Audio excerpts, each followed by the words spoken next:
So you can put your hand on the inside of the window and you put your hand on the wall, and if the sun's shining right on it, you can hardly tell the difference. As a result, the inside spaces are just remarkably comfortable. And the heating and cooling almost happens in the background. You're not even aware that it's running. On the, on the framing thing, is that from Earthcraft's requirement or not? That's where we learned about all of these things. To talk about Margot, and I mentioned the compactor because Margot was with the compactor, and that's how we got involved. They brought Earthcraft to Tennessee, and that's where we learned. Yeah, we framed like everybody else, with the headers where you didn't need them, and the box corners, and the 4-stud partition things. Yeah, that all comes from. I just know that they work on minimizing any waste or anything like that. Of course, then the better framing as well. The better framing, minimum waste. We recycled 75% of our waste on site. It was real important to us. One of the things about the exterior of the buildings that you'll see is everything is as durable as it can be. We try not to use any. In fact, I don't think we have any lumber on the outside of the building. And 75%, sorry for interrupting, but 75% in 2005, people weren't talking about recycling their waste at all. I mean, now we know a number of places that, we recycled all our waste, but that was huge back when these were built. Right. So sorry, go ahead. No, thank you for that. The bases of all the buildings are precast concrete. We didn't do a lot of pre-manufacturing. These are all pretty much custom built. If you were able to see inside, even though they look similar, every one of the buildings is actually different. That was something that we wanted to do for the community and do for our buyers, was to give them a little different space, even though we're, like I said, having 40 units on an acre. But the area that we did do manufacturing techniques, all of the buildings, even behind the brick, the first floor is on a precast concrete structure.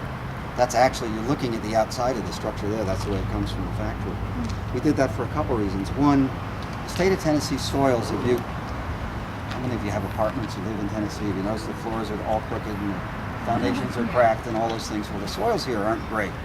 And it was one of the things that we're concerned about. Plus, we wanted our water to flow without restriction as much as we could through the space. These actually sit on gravel. Most buildings have you dig into the ground and you pour a big ribbon of concrete and you build your building up on that.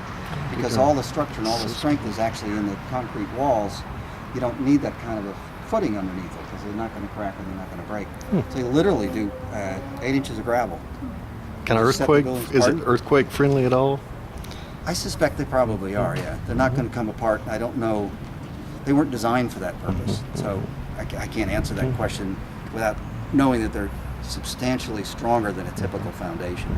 They basically become a box beam, if that makes sense. Are any of you engineers? There you go, okay. All right, I don't want to get too far. So then anyway.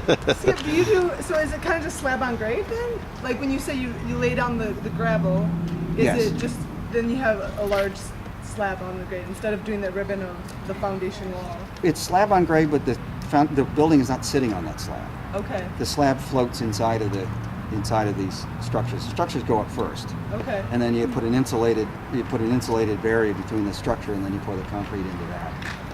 So unfortunately, I can't show you any. Before they came in. Just the walls were, and they came in. You can see the seams in them, so they come in a section. Yep. I've got lots of, and they just pick them up. Yeah, trucks come down here, and the crane comes down here, and they pick them up and they set them down.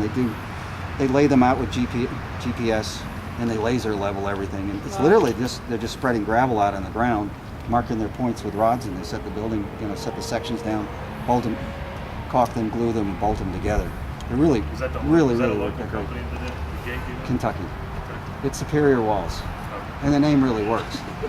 On these units where we have the same foundations under them, they came with a brick ledge. It was an aesthetic choice. Oh, the other reason we use them is you notice how these buildings are into the bank. You need to retain that bank, and you also need to keep the water out. So they are waterproof, and they're already structurally strong, so we didn't have to worry about any water infiltration. And they're fire. Yeah.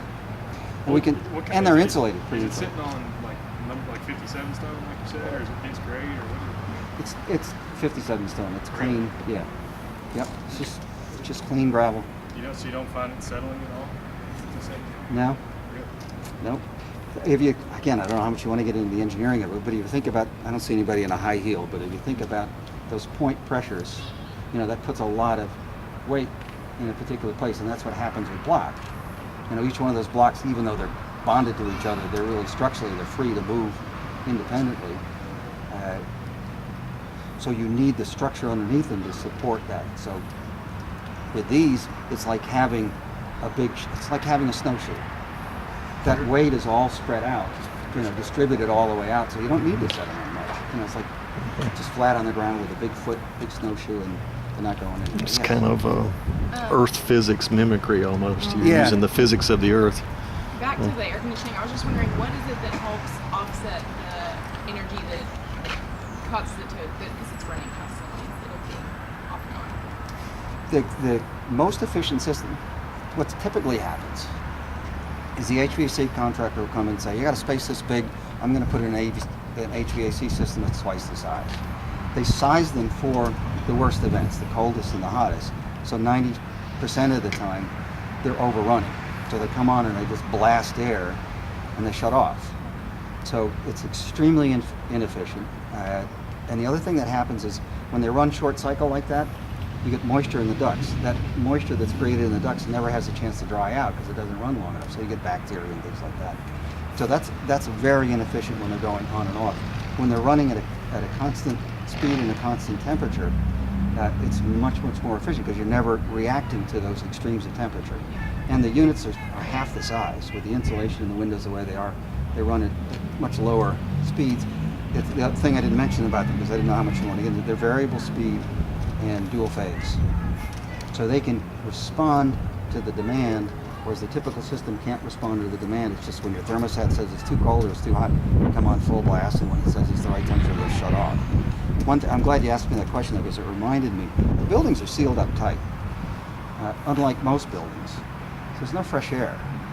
There's no makeup air, if you will. You know, HVAC doesn't work with exterior, it works with interior air only. What happens in our typical buildings is you've got leaks around your windows, you've got leaks around your doors, you've got a vent to your dryer, you've got a vent to your stove, you've got air that comes in through your crawl space. I mean, all of these places that bring in air that you really don't want to bring in, but that's where your fresh air comes from. Not that you're going to have a problem when you get home, but that's where it comes from. So we have a separate system in the buildings that circulates, brings the air in the building with fresh air 6 times a day. And it's a separate system, so you've got that running. It preconditions the air. It brings air in across the coils for the HVAC system, so you're not bringing in 105-degree temperature air, but it's still fresh air running into the building and out of the building separate from the HVAC system. Real important. How do you say preconditions? What does that mean? Well, it means if it's real cold outside and you just have a fan blowing fresh air into the building, Okay. you're going to be blowing in cold air. It's just a temperature thing. It's a temperature thing. Okay. Yeah, it conditions it.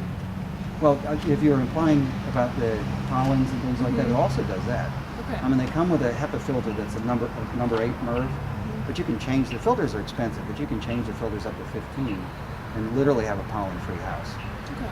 So that really helps that way too. How do the electric bills compare